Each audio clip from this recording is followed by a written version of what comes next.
إن الحمد لله نحمده ونستعينه ونستغفره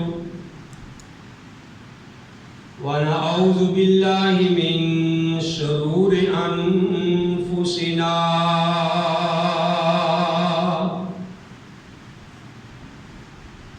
ومن سيئات أعمالنا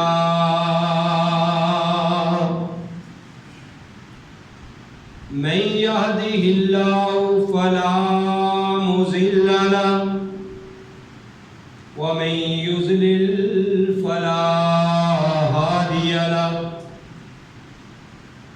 وأشهد أن لا إله إلا الله وحده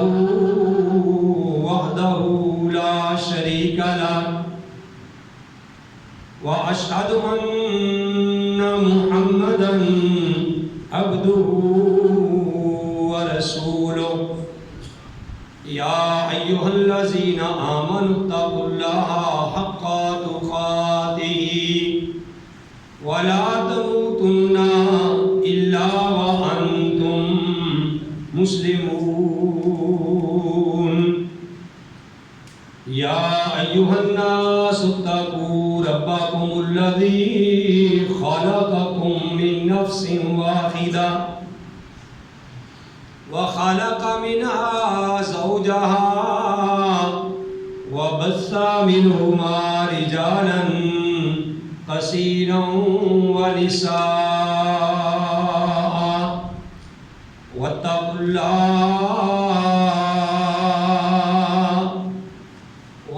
الله الذي تساءلون به والأرحام إن الله كان عليكم رقيبا يا أيها الذين آمنوا اتقوا الله وقولوا قولا سديدا يصلح لكم أعمالكم ويغفر لكم ذنوبكم ومن يطع الله ورسوله فقد فاز فوزا عظيما أما بعد فإن خير الحديث كتاب الله وخير الهدي هدي محمد صلى الله عليه وآله وسلم وشر الأمور محدثاتها وكل محدثة بدعة وكل بدعة ضلالة وكل ضلالة في النار.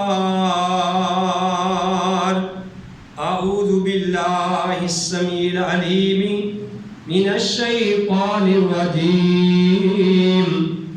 بسم الله الرحمن الرحيم. يا أيها الذين آمنوا اجتنبوا كثيرا من الظن إن بعض الظن إثم ولا تجسسوا ولا يغتب بعضكم بعضا أيحب أحدكم أن يأكل لحم أخيه ميتا فكرهتموه واتقوا الله إن الله تواب رحيم. اے ایمان والو، بچو تم بہت سارے برے گمانوں سے. بے شک بہت سارے گناہ، بہت سارے گمان یہ گناہ ہوتے ہیں. اور نہ تم جاسوسی کرو کسی کی، اور نہ غیبت کرے بعض تمہارا بعض کی. کیا تم چاہتے ہو یہ کہ کھاؤ اپنے مردہ بھائی کا گوشت؟ اس سے تمہیں گھن آئے گی، تمہیں یہ برا لگے گا. اللہ سے ڈرو، بے شک اللہ تعالی بہت زیادہ توبہ قبول کرنے والا اور مہربان ہے۔ محمد کی جس دل میں الفت نہ ہوگی، سمجھ لو کہ قسمت میں جنت نہ ہوگی۔ بھٹکتا رہا ہے، بھٹکتا رہے گا، محمد سے جس کو عقیدت نہ ہوگی۔ ہر قسم کی حمد و ثنا اللہ وحدہ لا شریک کی ذات پاک کے لیے۔ حمد و ثنا کے بعد لاکھوں اور کروڑوں درود و سلام۔ بیٹا اگلی صاحب میں آئے سارے، اسی اگلی صاحب تعالیٰ پہلے اگلی صاحب پوری کرو، پچھلے واسطے مسئلہ ہے۔ آپ بھی اٹھو بیٹا، اگلی صاحب میں آؤ۔ حمد و ثنا کے بعد لاکھوں اور کروڑوں درود و سلام امام الانبیاء، امام القبلتین، امام الثقلین، امام الحرمین، امام اعظم، مرشد اعظم، رہبر اعظم، آمنہ کے لعل، عبداللہ کے در یتیم، ساری کائنات کے سردار محمد رسول اللہ صلی اللہ علیہ وآلہ وسلم کی ذات گرامی۔ محترم حضرات، جس طرح کہ آپ کے علم میں ہے کہ پچھلے جمعۃ المبارک کے خطبہ کے اندر آپ بھائیوں کے سامنے یہ مسئلہ رکھا گیا تھا، قرآن و سنت کی روشنی میں، کہ اللہ نے ایمان والوں کو کہا کہ اے ایمان والوں، تم بہت زیادہ گمان کرنے سے بچو، اور بہت سارے گمان جو ہیں وہ گناہ ہوتے ہیں، خام خواہ، یعنی کسی کے بارے میں برا گمان کر لینا۔ اور فرمایا کہ تم ایک دوسرے کی جاسوسی بھی نہ کرو، یار میری طرف دیکھو آپ، وہ ان کو کرنے دو، ایک دوسرے کی جاسوسی بھی نہ کرو اور ایک دوسرے کی غیبت بھی نہ کرو۔ اور پچھلے جمعۃ المبارک کے خطبہ کے اندر یہ بات آپ کو بتلائی تھی، اور پھر یہ بات کہی تھی کہ آئندہ جمعۃ المبارک کے خطبہ کے اندر یہ بات بتلائی جائے گی کہ کس کس معاملہ کے اندر کون کون سی جاسوسی کرنا جائز ہے، اور کون کون سی بندہ غیبت کرے کسی کی غیر موجودگی میں تو وہ غیبت میں شمار نہیں ہوگا، کیونکہ قرآن ایک مکمل ضابطہ حیات ہے۔ ایک آیت قرآن کی دوسری آیت کی تفسیر کرتی ہے۔ اگر ہم ایک ہی آیت کو لے لیں گے تو ہم قرآن کو سمجھ نہیں پائیں گے۔ اللہ نے قرآن میں کہا کہ یا ایھا الذین آمنو، بات یار غور سے سنو، چھوڑو اشارے کرنا ایک دوسرے کی طرف۔ یا ایھا الذین آمنو ادخلوا فی السلم کافہ، اے ایمان والو تم مکمل طور پر اسلام کے اندر داخل ہو جاؤ۔ اور اگر میرے بھائیوں ہم ایک آیت کی تفسیر دوسری آیت سے نہ کریں گے، یا ایک قرآن کی آیت کا مفہوم ہم حدیث سے نہیں سمجھیں گے تو ہم قرآن کو سمجھ نہیں سکتے۔ اب اگر ہم آدھی آیت کو لے لیں، آدھی کو چھوڑ دیں تو بندہ ویسے ہی گمراہ ہو جائے گا۔ اب کہتے ہیں نا، کسی کوئی آدمی تھا وہ نماز نہیں پڑھتا تھا، اس کو کہا کہ بھائی آپ نماز کیوں نہیں پڑھتے؟ وہ کہنے لگا جی اللہ نے قرآن میں کہا ہے۔ کہاں لکھا ہے جی؟ اللہ نے قرآن میں کہا کہ یا ایھا الذین آمنو لا تقربوا الصلاۃ، کہ اے ایمان والو نماز کے قریب نہ جاؤ۔ اب اگلی آیت اس نے چھوڑ دی کہ اللہ قرآن میں کہتے ہیں کہ یا ایھا الذین آمنوا لا تقربوا الصلاۃ وانتم سکارا، کہ اس وقت تم نے نماز کے قریب نہیں جانا جب تم نشے کی حالت میں ہو، ٹھیک ہے نا۔ اور کئیوں نے اس کا غلط یعنی طریقہ اختیار کیا، جب ان کو کہا کہ آپ نماز کیوں نہیں پڑھتے، وہ کہتے ہیں جی اللہ نے قرآن میں ہمیں روکا ہے نماز پڑھنے سے، کہاں لکھا ہے بھئی؟ اللہ قرآن میں کہتے ہیں کہ یا ایھا الذین آمنوا لا تقربوا الصلاۃ وانتم سکارا، کہ اے ایمان والو تم نماز کے قریب نہ جاؤ جب تم نشے کی حالت میں ہو۔ ہمیں تو جی ہر وقت اللہ اور اس کے رسول کا نشہ رہتا ہے، اس لیے ہمیں نماز میں کے قریب جانے کی کیا ضرورت ہے؟ یعنی اپنی مرضی سے قرآن کی تفسیر بنا لی، اپنی مرضی سے اس کی وضاحت کر لی۔ میرے بھائیوں، قرآن کی سب سے بہترین تفسیر یہ ہے کہ قرآن کی تفسیر قرآن کے ذریعے کی جائے، اور دوسری تفسیر یہ ہے کہ قرآن کی تفسیر جو ہے وہ نبی کریم صلی اللہ علیہ وسلم کے فرمان کے ذریعے کی جائے۔ جیسا کہ میں نے آپ کو بتلایا تھا کہ اللہ احکم الحاکمین نے قرآن میں کہا ہے کہ بھئی میں نے تمہارے لیے خون کو، مردار کو حرام کر دیا ہے، انما حرم علیکم المیتۃ والدم، کہ میں نے تمہارے لیے خون کو بھی حرام کر دیا ہے اور میں نے تمہارے لیے مردار کو بھی حرام کر دیا ہے، اللہ نے قرآن میں کہا ہے۔ تو میرے بھائیوں، اب حدیث سے یہ بات ثابت ہے، پیارے نبی علیہ السلام نے ارشاد فرمایا احلت لنا میتتان ودمان، کہ میرے لیے اللہ تعالیٰ نے 2 خون بھی حلال کیے ہیں اور 2 مردار بھی حلال کیے ہیں، 2 خون بھی حلال کیے ہیں اور 2 مردار بھی حلال کیے ہیں۔ وہ جو 2 خون حلال کیے ہیں وہ کیا ہے؟ الطحال والکبد، ایک تلی ہے اور ایک جگر ہے، یہ جمع ہوا خون ہی ہوتا ہے۔ لیکن پیارے نبی علیہ السلام نے فرمایا کہ میرے لیے اللہ نے یہ 2 چیزیں حلال کر دی۔ اسی طرح فرمایا کہ میتتان، 2 مردار میرے لیے حلال کر دیے ہیں۔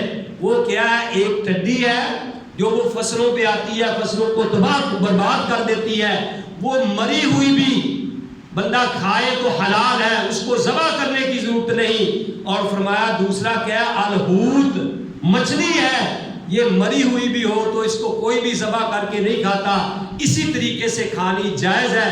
تو میرے بھائیوں، بتانے کا مقصد یہ ہے کہ قرآن کی وضاحت محمد رسول اللہ صلی اللہ علیہ وآلہ وسلم کی بات سے ہوگی۔ تو میں نے یہ بات کہی تھی پچھلے جمعے کہ جاسوسی کرنی منع ہے، کسی کی غیبت کرنی منع ہے، اور جناب کسی کے بارے میں غلط جو ہے وہ اپنا گمان رکھنا وہ منع ہے۔ تو میرے بھائیوں، اب وہ کون کون سی چیزیں ہیں، وہ کون کون سے لمحات ہیں، وہ کون کون سی ایسی وجوہات ہیں کہ جس کی وجہ سے غیبت کرنی بھی جائز ہے، جاسوسی کرنی بھی جائز ہے۔ اگر آپ جاسوسی نہ کرو گے، غیبت نہ کرو گے، تو بعض دفعہ بندے کو یہی باتیں جو ہیں وہ دائرہ اسلام سے خارج کر دیتی ہیں، وہ بندے کو بعض دفعہ وہ بے غیرت بنا دیتی ہیں۔ تو اس لیے میرے بھائیوں، ہمیں قرآن و حدیث کا مطالعہ کرنا چاہیے، اور ادخلوا فی السلم کافہ، اسلام کے اندر تم پورے کے پورے داخل ہو جاؤ، اس پہ عمل کرنا چاہیے۔ اب وہ کون سی چیزیں ہیں بھائی جہاں کسی کی غیبت کرنی جائز ہے؟ وہ نبی علیہ السلام سے ثابت ہے کہ ایک مظلوم بندہ حاکم کے سامنے جا کے ظالم کے بارے میں اس کی غیبت کر سکتا ہے کہ فلاں بندے نے مجھ پہ ظلم کیا ہے، فلاں بندے نے میرے اوپر زیادتی کی ہے، اگرچہ وہ ظالم وہاں نہیں ہے تو وہ حاکم کے سامنے جا کے کھل کے بیان کرے۔ تو میرے بھائیوں، اگرچہ وہ اس کی غیر موجودگی میں کر رہا ہے تو یہ غیبت میں شامل نہیں ہوگا، اللہ کے ہاں اس کی پکڑ نہیں ہوگی۔ اب اللہ نے قرآن میں اس بات کی وضاحت فرمائی ہے، سورہ نساء ہے اور پارہ نمبر 6 ہے، اللہ احکم الحاکمین فرماتے ہیں، قرآن پاک کی آیت نمبر 148 ہے، اللہ کہتے ہیں لا یحب اللہ الجہر بالسوء الا من ظلم، کہ نہیں پسند کرتا اللہ تعالیٰ اونچی آواز کو، برائی کی بات کرنے کو، الا من ظلم، مگر وہ بندہ اپنی بات کا اظہار کر سکتا ہے جس کے اوپر ظلم کیا جائے، یعنی مظلوم آدمی ظالم کی بات اپنی پنچایت میں کھل کے بیان کر سکتا ہے، حاکم کے سامنے جا کے بیان کر سکتا ہے۔ وَقَالَ اللَّهُ سَمِيعًا عَلِيمًا، اللہ تعالیٰ سننے والا بھی ہے اور اللہ تعالیٰ جاننے والا بھی ہے۔ تو اسی طرح میرے بھائیوں، کوئی بندہ آپ سے مشورہ لیتا ہے کہ بھئی میں اپنی بیٹی کا رشتہ فلاں جگہ پہ کرنا چاہتا ہوں، یا میں اپنے بیٹے کا رشتہ فلاں جگہ پہ کرنا چاہتا ہوں، تو میرے بھائیوں اگر اس نے آپ سے مشورہ لیا ہے، اگر آپ کو پتا ہے کہ یہ لوگ صحیح نہیں ہے، یہ لوگ صحیح نہیں ہے، وہ لڑکا صحیح نہیں ہے، یا جس جگہ پہ بچے کی شادی کرنی ہے وہ گھر والے لڑکی والے صحیح نہیں ہے، تو آپ کھل کے بیان کریں، ان کو بچائیں کہ بھئی یہاں رشتہ نہ کرنا، یہ لوگ بڑے ظالم ہیں، اس کے اندر یہ کمیاں کوتاہیاں ہیں۔ اگر آپ نہ بتائیں گے تو اللہ کے ہاں مجرم ہوں گے، اگر آپ بتائیں گے تو یہ غیبت میں شامل نہیں ہے، بلکہ اللہ کے ہاں آپ کو اجر ملے گا۔ صحیح مسلم کے اندر کتاب النکاح میں یہ حدیث موجود ہے، پیارے نبی علیہ السلام کے پاس ایک صحابی آیا، کہنے لگا یا رسول اللہ صلی اللہ علیہ وسلم، ذرا بیٹھو یار، جیسے آپ اللہ کا قرآن سننے کے لیے اللہ کے گھر میں آئے ہیں، ایکٹیو ہو کے بیٹھو، پیارے نبی کا نام آئے تو کہا کرو صلی اللہ علیہ وسلم۔ تو وہ آدمی آ کے کہتا ہے یا رسول اللہ صلی اللہ علیہ وسلم، میں نے نصار قبیلے کی فلاں عورت سے نکاح کا پروگرام بنایا ہے، میرا وہاں نکاح کرنے کا پروگرام ہے۔ تو نبی علیہ السلام نے فرمایا کہ بھئی کیا تم نے اس لڑکی کو دیکھ لیا ہے؟ اس نے کہا یا رسول اللہ نہیں، میں نے اس لڑکی کو دیکھا تو نہیں ہے۔ آپ نے فرمایا اس کو دیکھ لو، کیونکہ انصار قبیلے کی جو عورتیں ہیں ان کی آنکھ میں عیب ہوتا ہے۔ افضل صاحب بات بڑی اہم ہے، نور الحق صاحب جس طرح تسی نقطہ بیان کرتے ہوندے ہو نا، یہ بڑی نقطے کی بات ہے کہ نبی علیہ السلام نے، طارق صاحب، نبی علیہ السلام نے کہا کہ آپ نے اس عورت کو دیکھ لیا ہے، کیونکہ جو نصار قبیلے کی عورتیں ہیں ان کی آنکھ میں عیب ہے، یعنی ان کی آنکھیں ٹیڑھی ہوں گی، یا بعض قبیلے کی آنکھیں، عورتوں کی آنکھیں ایسی ہوں گی کہ جس سے بندہ پھر بعد میں پچھتائے گا کہ بھئی یہ کیا بنا، کاش میں دیکھ لیتا۔ حالانکہ یہ بات نبی علیہ السلام نے اس عورت کی جس کے ساتھ نکاح ہونا تھا اس کی غیر موجودگی میں کہی ہے، لیکن بہتری کے لیے کہی ہے، نیت صحیح ہے، کیونکہ انما الاعمال بالنیات، اعمال کا دار و مدار نیتوں پہ ہے۔ اب دیکھا جائے گا کہ آپ کی نیت کیا ہے۔ اگر آپ نے کسی سے مشورہ کسی کو اس نیت سے دیا ہے کہ آپ وہاں حسد کی بنا پہ رشتہ نہیں ہونے دیتے، یا اپنے کسی ذاتی مفاد کی وجہ سے رشتہ نہیں ہونے دیتے، تو اللہ کے ہاں آپ کی پکڑ ہوگی۔ لیکن اگر آپ کسی کو بچانا چاہتے ہیں تو جائز ہے۔ بعض لوگ ایک تھوڑی سی بات حسد کی بنا پہ کر دیتے ہیں، جیسے وہ بڑا مشہور ہے کہ ایک بندے کی، یعنی کسی کو وہ دیکھنے کے لیے آئے، منگنی کرنی تھی اپنی بیٹی کی، وہ جس سے مشورہ ہمسایوں سے لینے کے لیے آئے، ہمسائے ان کے ساتھ ان کی لگتی تھی، آپس میں بنتی نہیں تھی، تو وہ ہمسایوں سے مشورہ پوچھ رہے ہیں کہ یار ہم نے اپنی بیٹی کا رشتہ کرنا ہے، حالانکہ بندے وہ بڑے اچھے تھے، لڑکا بڑا اچھا تھا، کہ بھئی ہم نے اپنی بیٹی کا رشتہ کرنا ہے، تو یہ بندے کیسے ہیں، یہ لڑکا کیسا ہے؟ وہ کہنے لگے جی لڑکا تو بڑا اچھا پر گنڈا کھاندہ ہے، پیاز گنڈا کھاندہ ہے۔ کہتے بھی اس کا کیا مطلب جی، گنڈا بہت کھاندہ؟ کہتا نہیں جی نہیں، ہر وقت گنڈا نہیں کھاندہ، جدو کتے شراب شروع پی لینا تو پھر یہ گنڈا کھاندہ۔ اس نے کہا بھی شراب بھی پیتا ہے یہ؟ اور نہیں جی شراب ہر روز تھوڑو پیندا ہے، جدو کتے چوری چاری کرنی ہوئے ادو شراب پیندا ہے۔ انہیں کہا جی چوریاں بھی کردا؟ انہیں جی چوری ہر روز تھوڑو کردا، ਜਦੋਂ ਕਿਤੇ ਡਾਕੇ ਡੂਕੇ ਮਾਰਨੇ ਹੋਵੇ اس وقت تے میں جانا، عام چوری نہیں کرتا. وہ کہتے بھائی اسی اپنی بیٹی کا رشتہ اتنے نہیں کرنا. تو آپ دیکھو نا کہ بات تھوڑی ایک گنڈے نہیں پٹھا بات تھا، کیونکہ نیت درست نہیں تھی. نیت وہاں سے رشتہ تڑوانے کی تھی. لیکن اگر کسی کی نیت صاف ہے تو میرے بھائیوں مشورہ صحیح دینا چاہیے. اگر آپ کو پتا کہ یہ بندے اچھے نہیں ہیں تو وہاں مشورہ دو. یہ غیبت میں شامل نہیں ہے، یہ چغلی میں شامل نہیں ہے، یہ جاسوسی کے اندر شامل نہیں ہے. یہ اگرچہ باتیں میرے بھائیوں چھوٹی چھوٹی سی ہیں، لیکن یہ ہمارے روزمرہ کام آنے والی ہیں. یہ ہمارے معاشرے میں یہ باتیں بہت ضروری ہیں.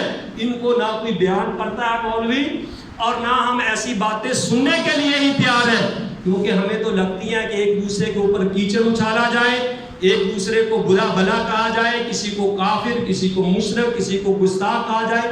وہ آج کے دور میں ہمیں تقریریں اچھی لگتی ہیں. میرے بھائیوں وہ مسائل ہمیں سننے چاہیے، وہ بیان کرنے چاہیے جو روزمرہ ہمارے کام آنے والے ہیں، جو روزمرہ ہمارے کام آنے والے ہیں.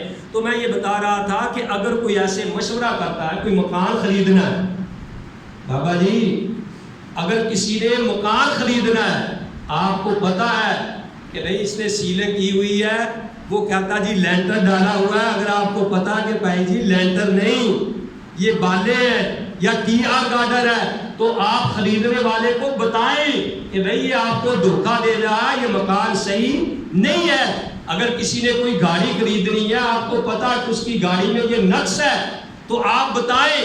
یہ غیبت میں، یہ چغلی میں میرے بھائیوں شامل نہیں. کوئی جانور خریدنا ہے، اگر آپ کو پتا ہے کہ یہ جانور صحیح نہیں ہے، تو آپ دوسرے کو بتائیں کہ بھائی یہ جانور صحیح نہیں ہے، اس میں یہ نقص ہے، یہ بھائی آپ کو دھوکہ دینا چاہتا ہے.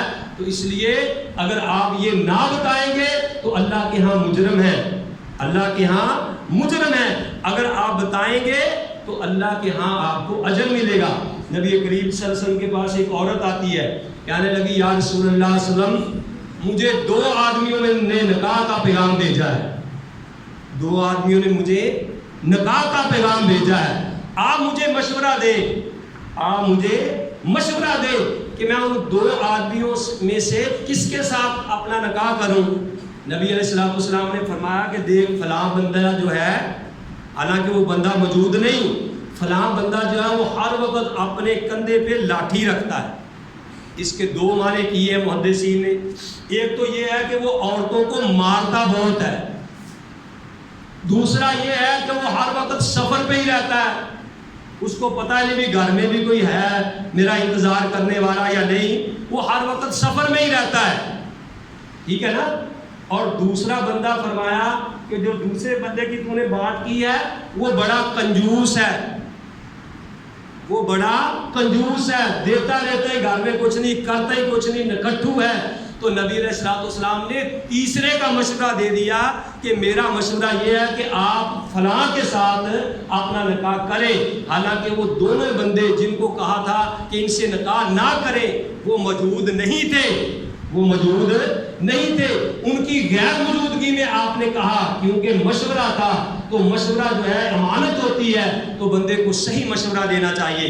تیسری بات میرے بھائیوں، اگر کوئی باپ اپنی بیٹی کی جاسوسی کرتا ہے تو یہ جاسوسی نہیں، گناہ میں شامل نہیں. اور اس کو جاسوسی کرنی چاہیے کہ میری بیٹی موبائل استعمال کرتی ہے، میں چیک کروں کہ اس کے میسیج کیسے ہیں، یہ واٹس ایپ کیسے استعمال کر رہی ہے، یہ کدھر پروگرام بنا رہی ہے. اگر وہ خامد اپنی بیٹی کی، یعنی باپ اپنی بیٹی کی جاسوسی کرتا ہی نہیں ہے، یا وہ اپنی بیوی کی جاسوسی کرتا ہی نہیں ہے، وہ تو پھر دیوس ہے، وہ بے غیرت ہے، اس کو پتہ ہی نہیں کہ میرے گھر میں کیا ہو رہا ہے. تو ایسی جاسوسی کرنا جائز ہے. اب دیکھیے حضرت زکریا علیہ السلام مریم کے کیا لگتے تھے؟ خالو، یعنی وہ خالو ان کی کفالت کیا کرتے تھے. ایک دن زکریا علیہ السلام آئے حجرے میں، مریم کے حجرے میں آئے، دیکھا تو بغیر موسم پھل پڑے ہوئے، جن کا موسم یعنی پھلوں کا موسم ہی نہیں ہے، بڑے شاندار پھل پڑے ہوئے ہیں. تو حضرت زکریا علیہ السلام مریم کو آ کے کہتے ہیں، جب وہ داخل ہوئے کہنے لگے یا مریم انا لاکے ھذا، یہ پھل تیرے پاس کہاں سے آئے ہیں؟ یہ پھل تیرے پاس کہاں سے آئے ہیں؟ قالت ہوا من عند اللہ. اگر آج کے دور کی عورت ہوندی کہ جی تہاڈے پیراں دے صدقے، تہاڈی جُتیاں دے جوڑے دے صدقے نال، فلاں دے جوڑے دے صدقے نال، مریم نے کیا کہا؟ قالت ہوا من عند اللہ، یہ پھل میرے پاس اللہ کی طرف سے آئے ہیں. ان اللہ یرزق من یشاء بغیر حساب، اللہ تعالیٰ جس کو چاہتا ہے بغیر حساب کے ہی رزق عطا فرما دیتے. تو مفسرین نے یہاں سے یہ مسئلہ نکالا ہے کہ بھائی خامد بیوی سے پوچھ سکتا ہے کہ میں نے تو تجھے یہ پیسے نہیں دیے، یہ جوڑا کہاں سے آیا ہے، یہ جوتا کہاں سے آیا ہے، یہ موبائل آپ کے پاس کہاں سے آیا ہے. تو یہ جاسوسی میں، غیبت میں شامل نہیں ہے. پھر جاسوسی میں میرے بھائیوں یعنی جب مسئلہ آگے بڑھ جائے تو اس وقت تو میرے بھائیوں اس طریقے سے بھی تلاشی لی جا سکتی ہے، اس طریقے سے جاسوسی کی جا سکتی ہے کہ اگر ان کو ننگا کرنا پڑے تو ننگا بھی کیا جا سکتا. آپ کہیں جی کیسی بات کی ہے؟ میرے بھائیوں میں اپنی طرف سے بات نہیں کی، یہ میرے پاس اللہ کا قرآن ہے. سنیں میں اپنی بات کو ختم کروں. یہ اللہ کا قرآن ہے، 28واں پارہ ہے سورہ الممتحنہ. اللہ کہتے ہیں یا ایھا الذین آمنوا، یا ایھا الذین آمنوا لا تتخذوا عدوی وعدوکم اولیاء. اے ایمان والو میرے دشمنوں کو اور اپنے دشمنوں کو اپنے دوست نہ بناؤ. تلقون الیہم بالمودہ، کیا تم اپنی ان کی طرف دوستیاں ڈالتے ہو؟ ان کا شان نزول کیا ہے؟ میں 2 منٹ میں ختم کرنے کی کوشش کروں بھائیو، ٹائم ہو گیا ہے. اس کا شان نزول کیا ہے؟ حاتم بن ابی بلتہ رضی اللہ تعالی عنہ. میرے بھائیو ایک عورت مکے سے آتی ہے، نبی علیہ السلام پروگرام بنا رہے ہیں کہ مکہ انشاءاللہ فتح کرنا ہے. ان کو پتہ نہ چلے، آپ تیاریاں کر رہے ہیں حملہ کرنے کی، کہ کسی کو پتہ نہ چلے تاکہ مکے کے اندر خون ریزی نہ ہو اور جناب کسی کو اور بھی پتہ نہ چلے، زیادہ مسئلہ نہ بڑھے، آرام سے جا کے حملہ کر دیتے ہیں. ادھر پروگرام ہو رہے ہیں، ادھر ایک عورت مکہ سے مدینے آئی ہوئی ہے، سارا اس کا نام ہے. حاتم بن ابی بلتہ نے ایک خط لکھا ہے، خط یعنی قریش کے سرداروں کے نام لکھا ہے، اور خط لکھ کے اس میں یہ لکھا تھا کہ محمد صلی اللہ علیہ وسلم تمہارے خلاف پروگرام بنا رہے ہیں حملہ کرنے کا. بات میرے بھائیوں غور سے سنو، معذرت کے لیے بات ذرا غور سے سننا. پروگرام بنا رہے ہیں آپ کے اوپر حملہ کرنے کے لیے. خط لکھ کے اس عورت کو دے دیتے ہیں، چند دینار دیتے ہیں کہ یہ کسی کو بتانا نہیں، چپ کر کے یہ خط لے جاؤ، مکے والوں کو دے دو. وہ عورت جناب خط لیتی ہے، خط لے کے وہ چھپا لیتی ہے، چھپا کے جب وہ جا رہی ہوتی ہے، اوبد میں قربان جاؤں اللہ احکم الحاکمین کی طرف سے وحی آ جاتی ہے.